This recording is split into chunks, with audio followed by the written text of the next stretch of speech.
जय श्री कृष्णा मित्रों। मैं हूँ सपना गोयल। सपना गोयल मोटिवेशन में आपका दिल से स्वागत है।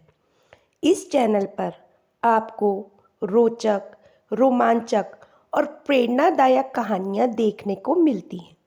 यदि आप मेरे चैनल पर पहली बार आए हैं तो चैनल को सब्सक्राइब कर लीजिए और कहानी अच्छी लगे तो like, share, subscribe and forward करना बिल्कुल ना भूलिएगा। चलिए चलते हैं आज की कहानी की ओर। एक बार संध्या के समय वीरपुर के राजा चंद्रभानु सिंह जंगल से शिकार खेलकर अपने राज्य को वापस लौट रहे थे। तभी रास्ते में उन्होंने देखा एक बालक जलती हुई चिता के पास खड़ा था। बालक को देखकर राजा अपने घोड़े से उतरा और बालक के नज़दीक जाने लगा। जब राजा उस बालक के नज़दीक पहुंचा तो बालक कह रहा था, माँ, मैं तुम्हारी सौगंध खाकर कहता हूँ, मैं एक दिन बहुत बड़ा आदमी बनकर आपके सपनों को पूरा करूँगा। राजा उससे बिल्कुल नज़दीक पहुंच गए और पूछा, बेटा आप कौन हो? बालक ने कुछ घबरा कर कहा। तो राजा ने कहा, आप डरो नहीं, मैं वीरपुर का राजा हूँ। अभी आप अपनी माँ की चिता के पास बहुत बड़ा आदमी बनने की सौगंध खा रहे थे। क्या मैं ये जान सकता हूँ कि इस सुनसान जंगल में आप अपनी माँ की चिता के पास अकेले क्यों खड़े हो? बाकी सगे संबंधी और रिश्तेदार कहाँ हैं? लड़के ने कहा, महाराज, मेरी माँ और मैं इस जंगल में अकेले ही रहते थे, लेकिन मेरी माँ ने मरते समय मुझे बताया कि मेरे दादा अलीगढ़ के धनी सेठ किरोड़ीमल थे। मेरी माँ और पिताजी का प्रेम विवाह हुआ था और चूंकि मेरी माँ एक बहुत ही गरीब परिवार से थी, इसीलिए मेरे दादाजी उन्हें पसंद नहीं करते थे। विवाह के कुछ दिनों के बाद ही बगीचे में घूमते हुए मेरे पिताजी को सांप ने काट लिया और उनकी मृत्यु हो गई। इसीलिए मेरे दादा दादी ने मेरी माँ को अपशगुनी और मनहूस कहते हुए कि उनके आने से ही मेरे पिता की मृत्यु हो गई है और उन्होंने मेरी माँ को घर से निकाल दिया। जब वे गर्भवती थी उस समय वे जंगल में आई और यह एक झोपड़ी बनाकर रहने लगी। यहीं मेरा जन्म भी हुआ था। मेरी माता ने मरते समय मुझसे कहा था कि मैं किसी तरीके से गरीबी के जीवन से बाहर निकलूं और धनवान बनने के योग्य बनूं। महाराज, ये शब्द कहते ही मेरी माँ के प्राण निकल गए। मेरी माँ के जीवित रहते हुए मैं उनसे बड़ा आदमी बनने का वादा नहीं कर पाया था। इसीलिए उनकी चिता के समीप खड़ा होकर इस समय बड़ा आदमी बनने की और माँ की आत्मा से वादा कर रहा था। महाराज ने कहा, बेटा, बड़े ही दुख भरी कहानी है तुम्हारी। इस वन में रहकर तुम बड़े आदमी कैसे बन सकते हो? अच्छा ये बताओ, हमारे साथ हमारे राज्य में चलना चाहोगे? बच्चे ने कहा, आपके साथ? महाराज ने कहा, हम तुम्हें पढ़ा लिखा कर बड़ा आदमी बनने में तुम्हारी सहायता कर सकते हैं। इस बात का हम तुमसे वादा करते हैं। तब लड़के ने कहा, तब तो मैं आपके साथ बड़ी ही खुशी से चलने को तैयार हूँ। और फिर वे राजा के साथ उनके राजमहल की तरफ चल दिया। राजमहल में पहुँचने पर रानी ने पूछा, यह कौन है? महाराजा महारानी से बोले, महारानी, इसका नाम कालू है। आज से ये हमारे महल में रहकर शिक्षा ग्रहण करेगा। रानी मन में सोचने लगी, महाराज भी न जाने कैसे कैसे नमूने उठाकर महल में ले आते हैं। इन्हें कौन समझाए कि ये महल है, कोई अनाथालय नहीं है। राजा ने अपनी रानी से पूछा, महारानी, आप किस सोच में पड़ गई? रानी ने बोला, कुछ नहीं महाराज, आप आज्ञा कीजिए। महारानी, आज से कालू तुम्हारी छत्र छाया में पलेगा। राजकुमार और राजकुमारी की ही तरह अब तुम्हें इसका भी ध्यान रखना पड़ेगा। रानी ने कहा, ठीक है महाराज, मैं आज से इसे बच्चे का ध्यान रखूंगी। उस रात कालू सोचने लगा कि उसकी कितनी अच्छी किस्मत है कि वह राजमहल में पहुंच गया। दूसरी तरफ महारानी सोच रही थी कि कालू को महल से निकालने के लिए मुझे कल कुछ तो करना ही होगा।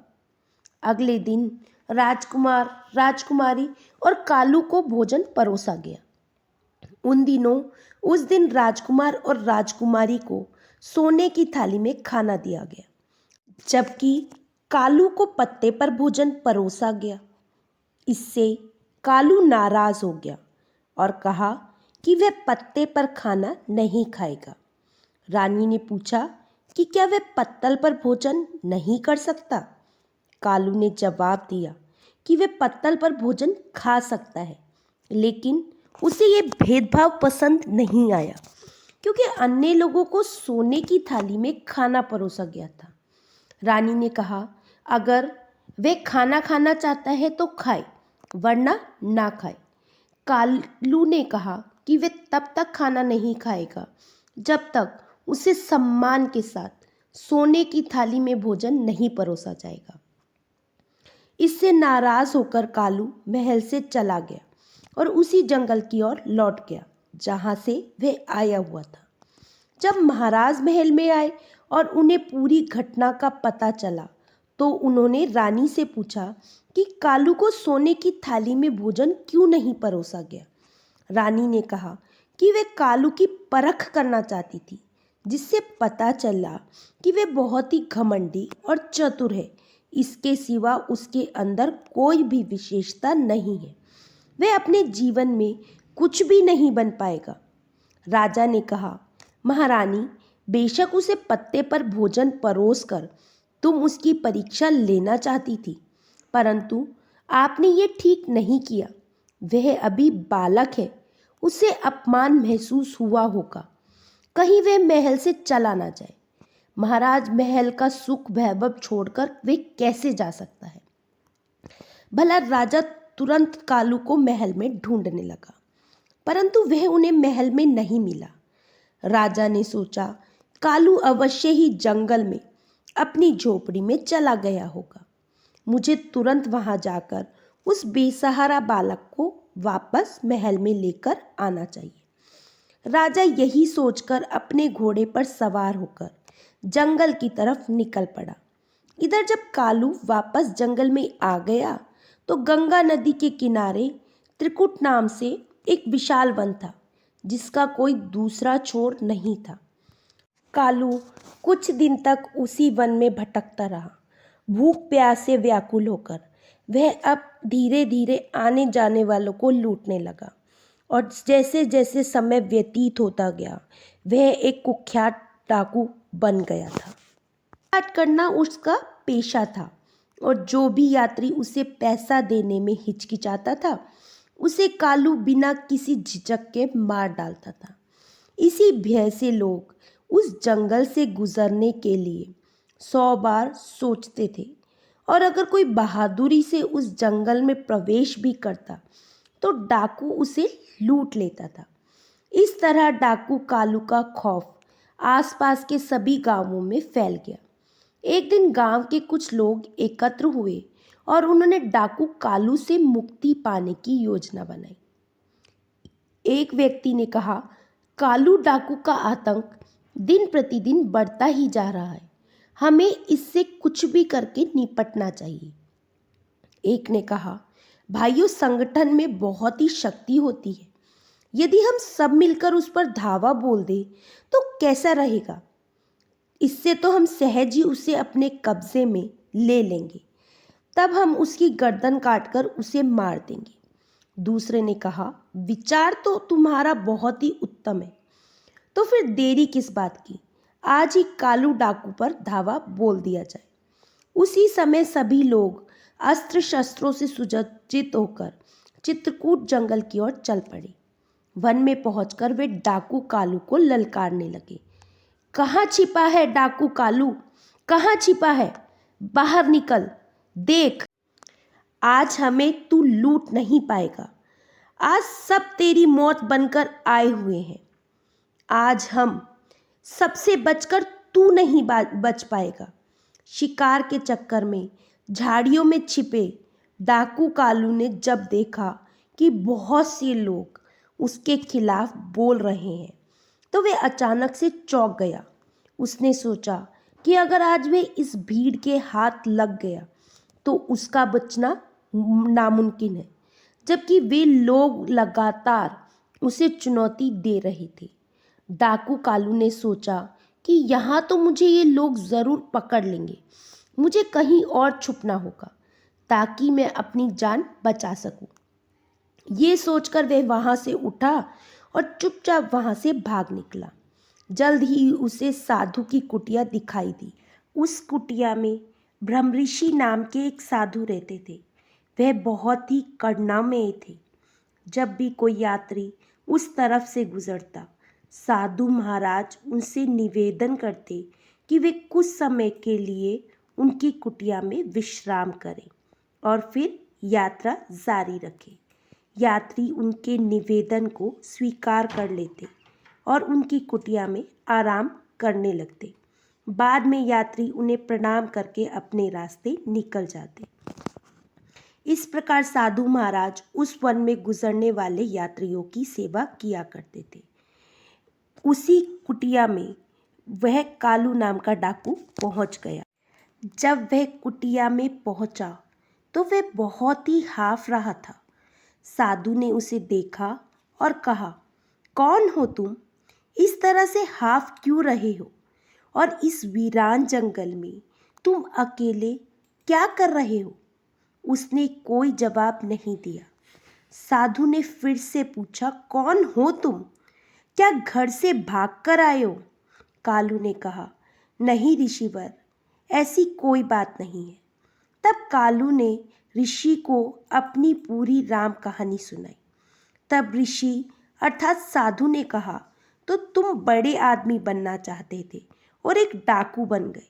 तब ऋषि ने कहा, अगर तुम बड़े आदमी बनना चाहते हो, बड़े आदमी बनने के लिए बुद्धि की आवश्यकता होती है और बुद्धि विद्या ग्रहण करने से आती है। कालू ने कहा, परंतु ऋषिवर, मैं विद्या कैसे प्राप्त करूं? मेरे पास तो शिक्षा हेतु कोई धन नहीं है। मुझे कौन पढ़ाएगा? ऋषि ने कहा, बेटा, यदि तुम सच्चे दिल से शिक्षा प्राप्त करना चाहते हो तो मेरे आश्रम में रहकर तुम विद्या प्राप्त कर सकते हो। फिर कालू ने किसी तरह से अपनी उखड़ी हुई सांसों पर काबू पाया और कहा, साधु बाबा, कुछ लोग मेरी हत्या करने के लिए वन में मुझे खोज रहे हैं, उनसे मेरी रक्षा कीजिए। ऋषि ने कहा, जा, तू अंदर कुटिया में जाकर छिप जा। कालू ने ऐसा ही किया और कुटिया के अंदर जाकर छिप गया। तभी कालू को खोजते हुए लोगों की भीड़ कुटिया के पास आ पहुंची और साधु महात्मा से पूछने लगी, बाबा, क्या आपने यहाँ से किसी आदमी को गुजरते हुए देखा है? आप लोग किस आदमी की बात कर रहे हो? साधु ने पूछा। लोगों ने कहा, हम कालू डाकू की बात कर रहे हैं। साधु बाबा, उसने मासूम और निहत्थे लोगों को लूटकर बहुत सताया है। वह अपना खजाना भरता है और मौका मिलने पर लोगों की हत्या भी कर देता है। इसीलिए आज हम सब उसे मारने आए हैं। साधु बाबा बोले, क्या तुम कालू को मारोगे? वह तो पहले से ही गंगा नदी में डूबकर मर चुका है। लोगों ने कहा, साधु बाबा, ये आप क्या कह रहे हो? कालू डाकू मर चुका है? साधु ने कहा, हाँ भाइयों, मेरे कहे पर विश्वास करो और अपने घर वापस लौट जाओ। कालू कुटिया के अंदर छिपा खिड़की से ये सब देख रहा था और सोच रहा था कि आज साधु बाबा की वजह से उसकी जान बच गई। लोग साधु बाबा का बहुत आदर करते थे। उनकी बातों पर विश्वास करके वे वहाँ से लौट गए। जब लोग चले गए तो डाकू कुटिया से बाहर आया और साधु बाबा से पूछने लगा, साधु बाबा, आपने मेरे बारे में उन लोगों से झूठ क्यों बोला? मैंने उनसे झूठ क्या बोला? साधु ने कालू से पूछा। कालू, तुम्हारे अंदर का डाकू मर चुका है, इसीलिए तुम डर कर मेरी मदद मांगने आए थे। कालू कहने लगा, साधु बाबा, आपकी बात सच है। साधु ने कहा, उनसे धन लूटकर तुम अपना लोक और परलोक दोनों बिगाड़ रहे हो। इतना सब कुछ करके भी क्या तुम्हें मन की शांति मिलती है? तुम निडर होकर अन्य लोगों की तरह जीवन गुजार सकते हो। साधु ने कहा, हर समय तुम्हारे मन में यही डर बना रहता है कि कहीं कोई तुम्हें मार ना दे। बोलो, सत्य है या असत्य? कालू ने कहा, हाँ साधु बाबा, आप सत्य कह रहे हैं। फिर कुछ सोचकर कालू डाकू ने साधु बाबा से कहा, साधु महाराज, आपकी बातों ने मेरी आंखें खोल दी। मैं भी अन्य लोगों की तरह निडर होकर जीना चाहता हूँ।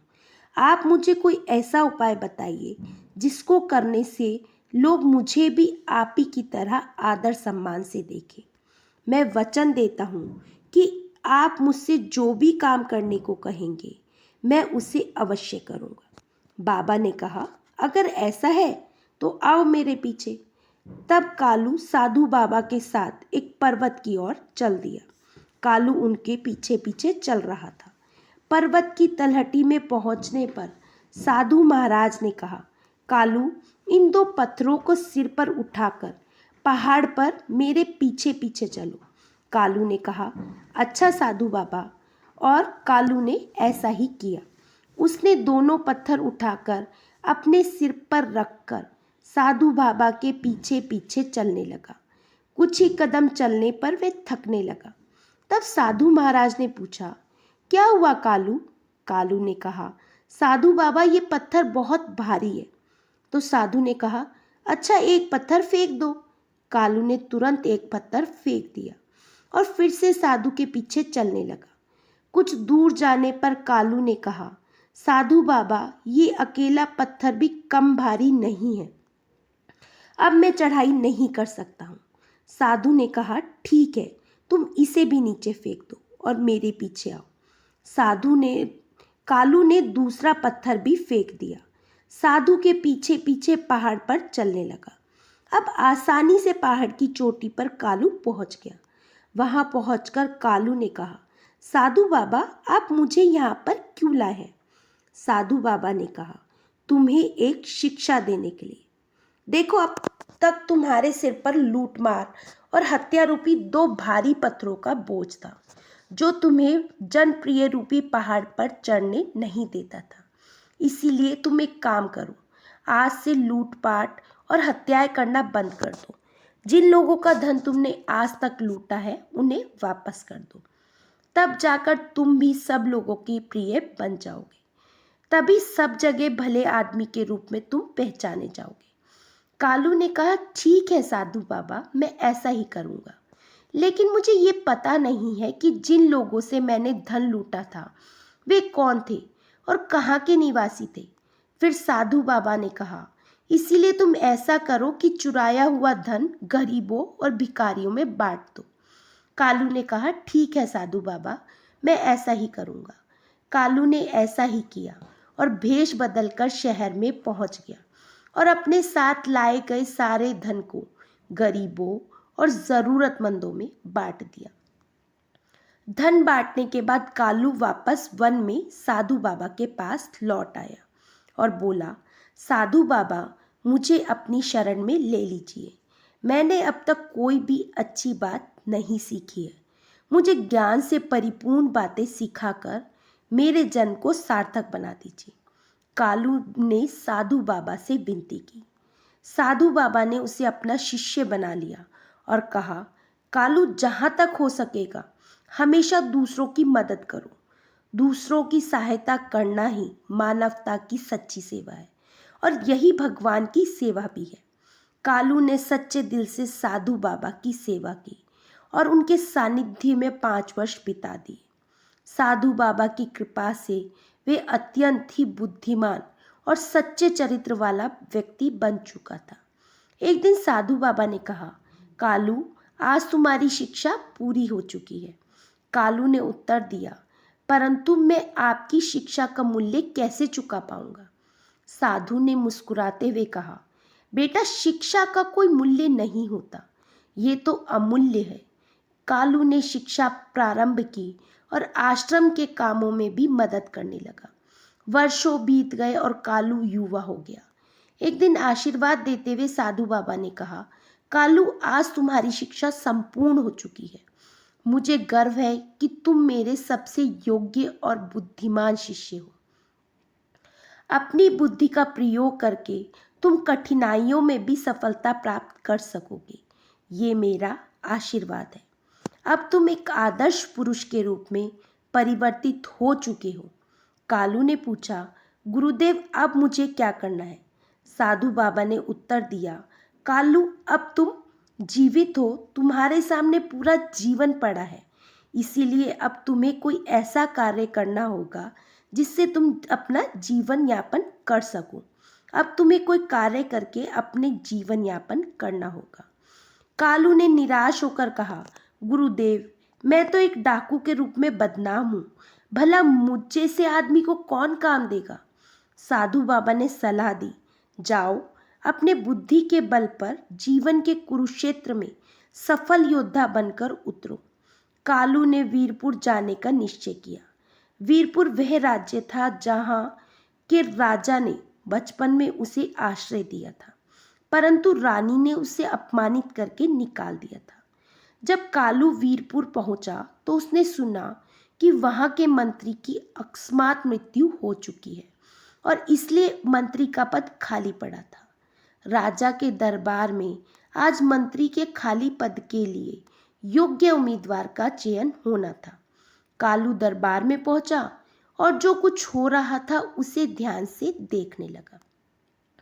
उस समय राजा सिंहासन पर बैठे थे और सेनापति ने कहा, महाराज, मंत्री की अकस्मात मृत्यु से पद रिक्त हो गया है। ये पद अधिक दिनों तक खाली नहीं रहना चाहिए। राजा ने उत्तर दिया, आप ठीक कहते हैं सेनापति जी। परंपरा के अनुसार मंत्री का पद उनके पुत्र सारंग को सौंपा जाएगा। लेकिन कालू ने कहा, महाराज, समय के साथ पुरानी परंपराओं को बदलना ही समझदारी है। फिर एक युवक ने कहा, महाराज, मेरा नाम यश है और मैं मंत्री के पद के लिए अपना नाम पेश करना चाहता हूँ। कालू ने अपना नाम यश बताया ताकि राजा चंद्रभान सिंह उसे पहचान ना सके। कई सालों के बाद राजा चंद्रभान सिंह बूढ़े हो चुके थे। कालू ने कहा, महाराज, आप जैसा चाहे मेरी परीक्षा ले सकते हैं। यदि मैं आपकी कसौटी पर खरा उतरा तो ठीक है, वरना आप जो मुझे सजा देना चाहे दे सकते हैं। राजा ने कहा, युवक, तुमने जो सलाह दी है उसे हम तभी मानेंगे जब तुम हमारे द्वारा ली गई परीक्षा में उत्तीर्ण हो जाओगे। हम सारंग और तुम्हारी दोनों की परीक्षा लेंगे और जो भी इस परीक्षा में उत्तीर्ण होगा उसे हम वीरपुर का मंत्री बनाएंगे। राजा चंद्रभानु सिंह के आदेश पर सोने की म्यान में रखी 2 तलवारें तुरंत राज दरबार में पेश की गई। राजा ने सारंग को एक तलवार दी और कहा, सारंग, तुम उत्तर दिशा में जाकर राजकेसरपुर के राजा केसर सिंह को यह भेंट देकर आओ। फिर राजा ने यश यानी कि कालू को दूसरी तलवार दी और कहा, यश, तुम पश्चिम दिशा के सीमावर्ती राज्य विशालपुर में जाकर राजा विशाल को ये भेंट पहुंचा दो। दोनों उसी समय तलवार लेकर अपनी अपनी दिशाओं की तरफ चल दिए। सारंग जब केसरपुर राज्य के दरबार में पहुंचा तो उसने राजा से कहा, राजन, मैं वीरपुर के राजा चंद्रभान सिंह द्वारा भेजा गया राजदूत हूँ। हमारे महाराज ने आपके लिए ये सोने की तलवार उपहार स्वरूप भेजी है। राजा केसर सिंह ने तलवार के म्यान से उसे निकाला तो देखा कि तलवार की नोक पर लाल रंग लगा हुआ था। राजा ने पूछा, ये क्या है? तलवार की नोक पर लाल रंग क्यों लगा है? इसका क्या अर्थ है? सारंग ने मन ही मन सोचा तलवार की नोक पर लगे इस लाल रंग का क्या मतलब हो सकता है? मैं नहीं जानता हूँ।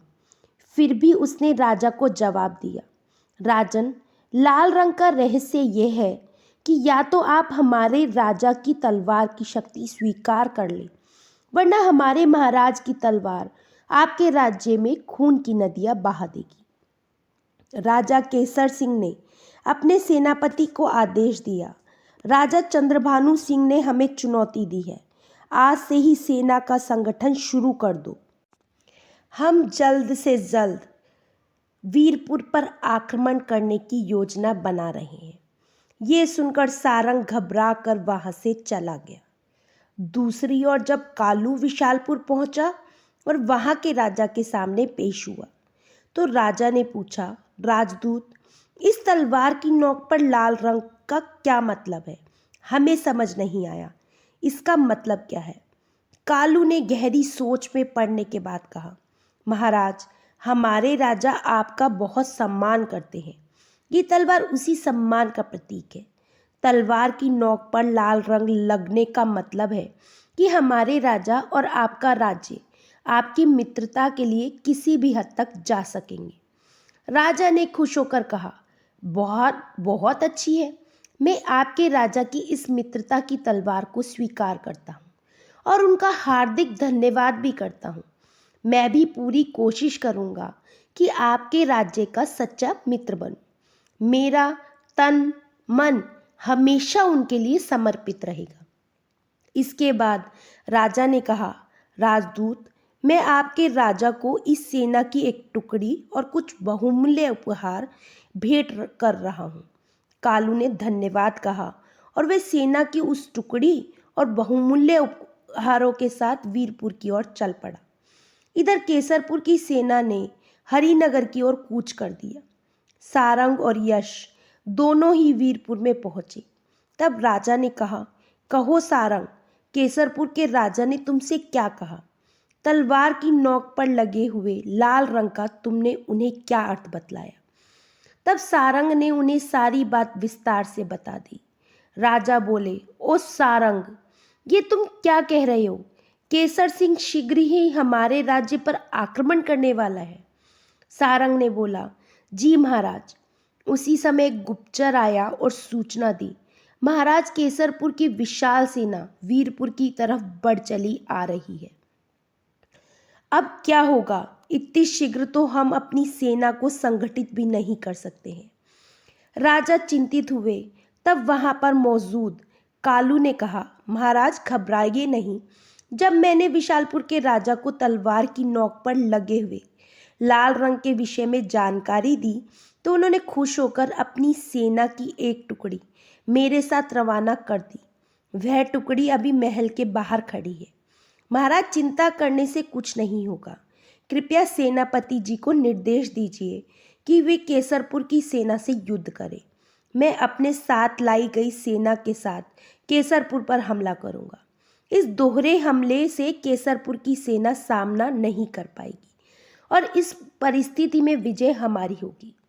जैसा कि कालू ने सोचा था, युद्ध में विजय प्राप्त होने के बाद महाराजा चंद्रभान सिंह ने सारंग और कालू को महल में फिर बुलवाया। महाराज ने कहा, कालू, तुम्हारी वजह से हम जीत सके हैं। हम तुम्हें मंत्री के पद पर नियुक्त करते हैं। सारंग ने उत्तर दिया, महाराज, ये तो मेरे साथ अन्याय है। मैंने तुम दोनों को एक सी भेंट देकर दोनों राजाओं को देने के लिए कहा था, किंतु तुम दोनों ने अपनी बुद्धि से उन भेंटों का अलग अलग अर्थ निकाला। यश ने बुद्धिमानी और दूरदर्शिता से काम लिया, जबकि सारंग, तुमने अपनी मूर्खता से केसरपुर के राजा को सदैव के लिए हमारा शत्रु बना दिया। तब बताओ, हम तुम्हें वीरपुर का मंत्री बनाएं या यश को? सारंग ने कोई जवाब नहीं दिया और सिर झुकाकर चुपचाप दरबार से निकल गया। तब महाराज ने घोषणा की कि हम यश को वीरपुर का मंत्री नियुक्त करते हैं। इसके बाद उसी रात यश के मंत्री बनने के सम्मान में उसी राजमहल में भोजन के लिए आमंत्रित किया गया। तब महारानी ने स्वयं अपने हाथों से यश को भोजन परोसा। मंत्री बने हुए यश ने कहा, क्षमा करें महाराज, मैं भोजन इस चांदी की थाली की अपेक्षा सोने की थाली में करना पसंद करूंगा। राजा ने कहा, ठीक है, हम उसका भी प्रबंधन किए देते हैं। महाराज ने कहा, जब कालू को सोने की थाली में भोजन परोसा गया तो उसने कहा, देखिए महारानी जी, वह दिन भी आ गया जिसके बारे में आपने कभी मना किया था। महारानी ने पूछा, मंत्री जी आप क्या कह रहे हैं? मंत्री ने उत्तर दिया, महारानी जी याद कीजिए, आज से 15 वर्ष पहले आपने कालू नामक बालक को पत्ते पर भोजन परोसा था। महारानी कहने लगी, ओ याद आया, उस दुष्ट बालक ने तब उस भोजन को खाने से मना कर दिया था और कहा था कि वह तभी इस महल में भोजन करेगा जब उसे सोने की थाली में भोजन परोसा जाएगा। महारानी ने पूछा, लेकिन आपको ये बात कैसे पता है? कालू ने उत्तर दिया, महारानी जी मैं वही बालक हूँ, कालू। महारानी जी तब राजा चंद्रभान सिंह ने महारानी से कहा, देखो महारानी जी, जिस बालक को आपने अहंकारी समझा था वह आज इस राज्य का मंत्री है। मंत्री ने कहा, राजन, यदि महारानी जी ने मुझे उस समय तिरस्कृत नहीं किया होता तो शायद मेरे मन में ऊंचाइयों को छूने की तीव्र इच्छा नहीं जागती। मैं तो महारानी जी का एहसानमंद हूँ। ये सुनकर महारानी ने कहा, ये तो आपकी विनम्रता है। इस तरह मंत्री ने कुशलतापूर्वक मंत्री का पद संभाल लिया। फिर एक दिन राजा चंद्रभान सिंह ने कालू को एक पत्र दिया और कहा, तुम उधमपुर राज्य जाओ, वहाँ चोरी छानती काफ़ी बढ़ रही है। कृपया तुम जाकर अपने विवेक से उस राज्य को चोरी मुक्त कराओ, क्योंकि वहाँ के राजा ने मुझे पत्र लिखकर सहायता के लिए कहा है। फिर कालू उधमपुर की दिशा की ओर चल पड़ा और एक दिन और एक रात चलकर वहाँ पहुँच गया। वह राजा शशिकांत सिंह के पास गया और बोला, राजा चंद्रभानु सिंह ने आपके नाम ये पत्र भेजा है। राजा ने पूछा, और राजा चंद्रभान सिंह जी ने मदद के लिए तुम्हें भेजा है?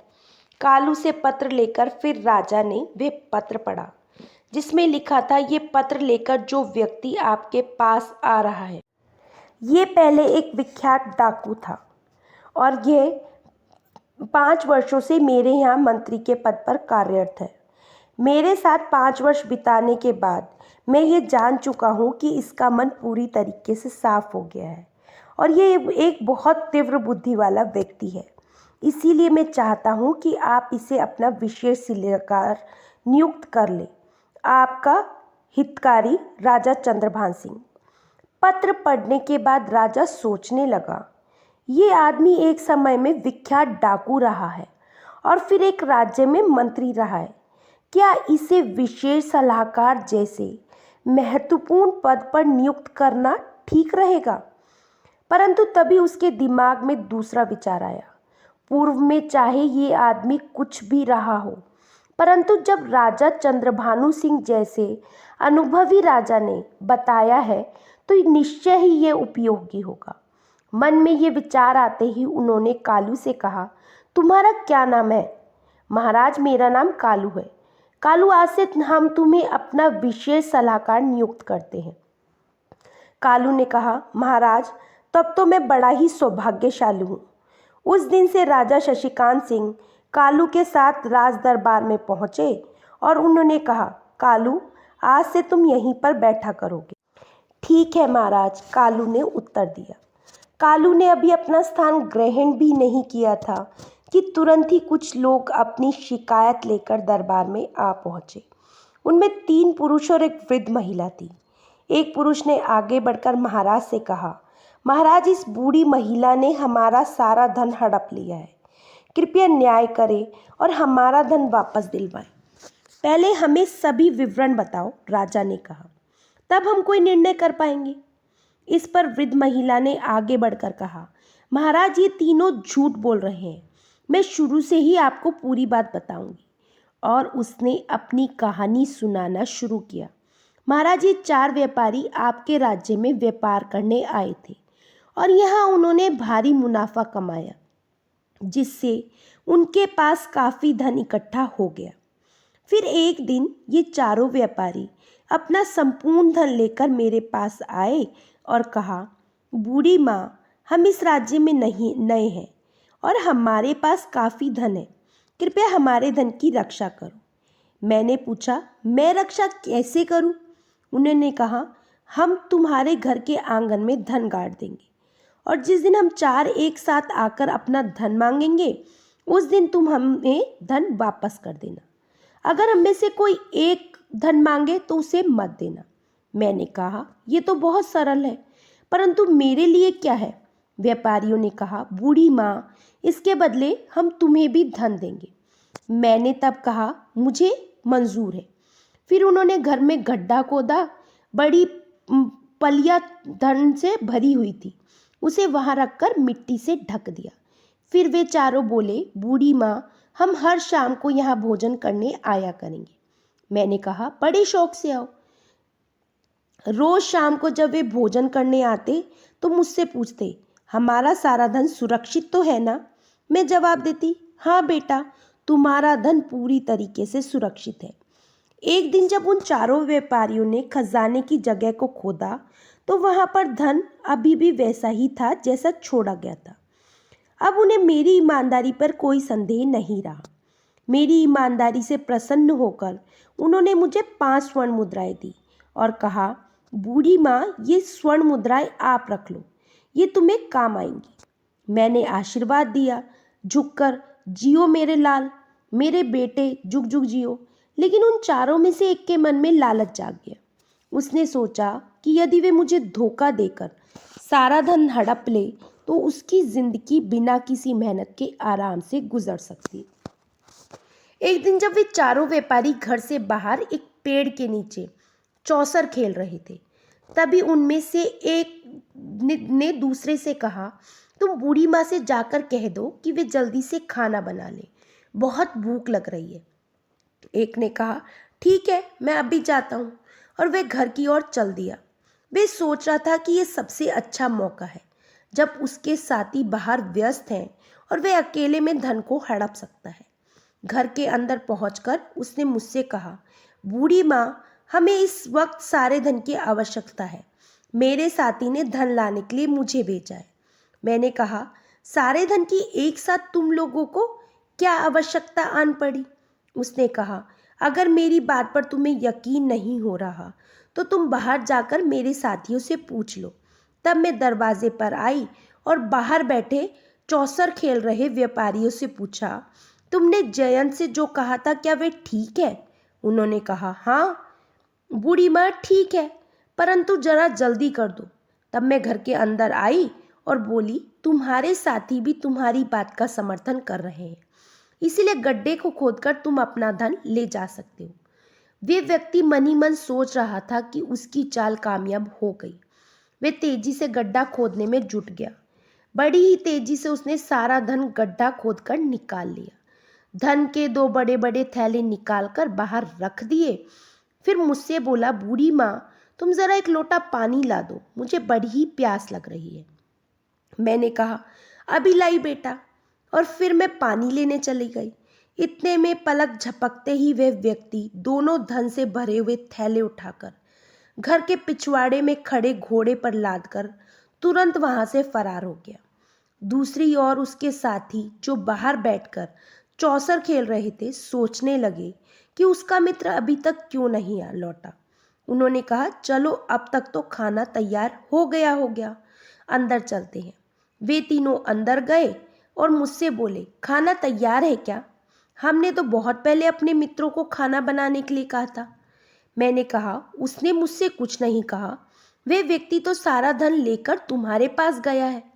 जब तीनों व्यापारी ये सुने तो उनको सदमे में पड़ गए और कहने लगे, लेकिन तुमने उसे अकेले सारा धन क्यों सौंप दिया? मैंने कहा, मैं दरवाजे पर आई थी और तुमने कहा था कि जल्दी करो। हमने तो सिर्फ खाना बनाने को कहा था महाराज, फिर इसने उसको धन कैसे दे दिया? बुढ़िया कहने लगी, महाराज, यही है सारी कहानी। अब बताइए इस घटना में मेरा क्या दोष है? फिर तीनों व्यापारी कहने लगे, ये बुढ़िया झूठ बोल रही है। अवश्य ही इसे इस बात का पता है कि हमारा मित्र धन लेकर कहाँ गया है। महाराज हम सब पर दया करें और इससे हमारा सारा धन वापस दिलवाने की कृपा करें। महाराज सोचने लगे, बड़ा ही विचित्र झगड़ा है, ये कैसे इन लोगों का निपटारा करूं? क्यों ना कालू से झगड़े का निपटारा करने के लिए कहूं। इस प्रकार कालू के विवेक की परीक्षा भी हो जाएगी। यही सोचकर उन्होंने कालू से कहा, कालू क्या तुम इन लोगों के झगड़ों को निपटारा कर सकते हो? कालू ने कहा, अवश्य महाराज, यदि आपकी आज्ञा हो तो।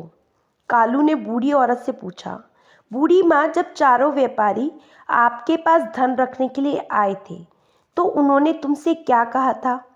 बूढ़ी माँ कहने लगी, उन्होंने कहा था कि ये सारा धन हम तुम्हारे आंगन में गाड़ देंगे। जब हम चारों एक साथ आएंगे तभी उस धन को दे देना, किसी एक के मांगने पर मत देना। क्यों भाइयों, बूढ़ी माँ ने जो कुछ कहा क्या वे सच है? तो वो तीनों व्यापारी कहने लगे, हाँ ये सच है। कालू ने फिर उन तीनों व्यापारियों से पूछा, क्या तुम कुछ कहना चाहते हो या कुछ बताना चाहते हो? तो वो बोले, नहीं, जो बूढ़ी माँ ने बताया है वे सब सत्य है, लेकिन इसने हम तीनों से पूछे बिना ही हमारे चौथे साथी को सारा धन दे दिया। यही हमारी शिकायत है। तब कालू कहने लगा कि महोदय, फिर आप ये बूढ़ी माँ से शिकायत क्यों लेकर आए हो? क्योंकि आपने तो कहा था कि चारों साथियों के आने पर ही धन देना। अपने चौथे साथी को लेकर आओ और तब सभी मिलकर उनसे अपने पैसे मांगो। यदि उस समय बूढ़ी माँ पैसे नहीं लौटा देती तब उसे दोषी माना जाएगा। तीनों व्यापारी इस बात पर विचार करने लगे कि इस व्यक्ति ने बड़ी ही चालाकी से हमें हमारे ही शब्दों के जाल में फंसा दिया। तब बूढ़ी औरत ने कहा, बेटे, तुमने सही फैसला लिया है, तुम लंबी उम्र पाओ। जब व्यापारी सिर झुकाकर वहां से जाने लगे तब कालू ने कहा, रुको, मुझे इन तीनों पर शक हो रहा है। क्या कोई अपनी मेहनत से कमाई हुई धनराशि किसी अजनबी के घर में छुपाए धन के सुरक्षा के और भी उपाय होते हैं? सच सच बताओ, तुम्हें ये धन कहाँ से मिला है? महाराज, हमने व्यापार से ये धन कमाया है, यही सच है। कालू ने दोबारा पूछा, सच बताओ वरना मैं तुम्हारी खाल में भूसा भरवा दूंगा। वे तीनों कहने लगे, महाराज, हम बिल्कुल सच बोल रहे हैं। कालू ने फिर महाराज से कहा, महाराज, जल्लादों को बुलवा लो, इनसे सच वही बुलवा लेंगे। तो वे व्यापारी कहने लगे, जल्लादों को मत बुलाओ, हम सच बताते हैं। वे कहने लगे कि सच तो यही है कि हम चारों साथी एक चोरों का गिरोह है और जो धन हमारा चौथा साथी लेकर फरार है वह धन भी चोरी से ही इकट्ठा किया हुआ था। महाराज ने कहा, ओ, तो तुम लोग चोर हो? तो वो कहने लगे, महाराज, हाँ, हम लोग ही चोर हैं। महाराज ने तुरंत आदेश दिया कि इन तीनों को कारागार में डाल दिया जाए और उस बूढ़ी औरत को पूरी इज्जत के साथ राजमहल से विदा कर दिया जाए। महाराज ने कालू से कहा, कालू, तुम परीक्षा में खरे उतरे हो, तुम्हें हमने अपना विशेष सलाहकार बनाकर उचित किया है। हमें इस फैसले पर सदैव गर्व रहेगा। उस दिन के बाद से राजा शशिकांत सिंह कालू से सलाह लेकर ही अपना प्रत्येक कार्य किया करते थे। फिर कालू जो डाकू था अब वह दुनिया का सबसे बुद्धिजीवी कहलाने लगा। आशा करती हूँ दोस्तों ये कहानी अच्छी लगी होगी। कहानी अच्छी लगी हो तो चैनल को लाइक, शेयर, सब्सक्राइब कर लीजिए और कहानी को फॉरवर्ड करना बिल्कुल ना भूलिएगा। फिर मिलेंगे दोस्तों एक नई कहानी और एक नए विचार के साथ। तब तक हंसते रहिए, मुस्कुराते रहिए, स्वास्थ्य का ध्यान रखिएगा। जय श्री कृष्णा।